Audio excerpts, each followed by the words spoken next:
Okay, so in this video, how to embed a YouTube video into your WordPress post, and I'm using the Gutenberg editor.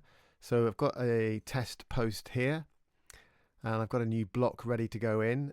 So you can just hit the little cross here to add a new block, but I'm just going to go backslash, and there it is at the top, YouTube embed. If you don't see it, just start typing YouTube.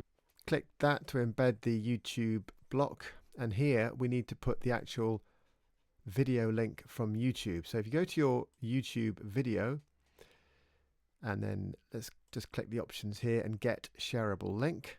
So this is the link to your YouTube video. In this case, it's a YouTube short. So I'm going to come back to my post, and I'm going to click in here, and I'm going to paste that link in. So there's the youtube.com, and it's a /shorts. So it's a short, it's a vertical under 3-minute video.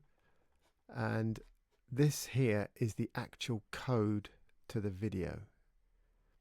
Okay, so if we embed that like it is there as a short, we'll get this, quite a big display of the video, maybe what you want, and it will display vertically like that.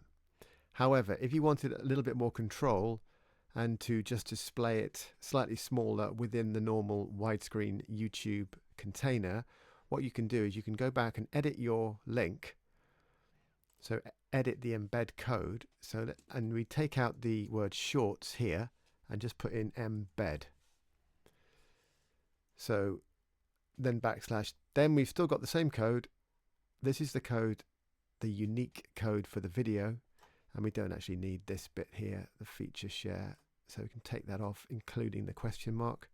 So that is the code for the video, and this is telling to embed it in the normal way. So now if we embed that, we get that short within this normal widescreen YouTube container, and I think that looks a lot neater. Anyway, so that's how you put a YouTube short onto your WordPress post and display it as a normal YouTube video if that's what you want. Okay, thanks for watching.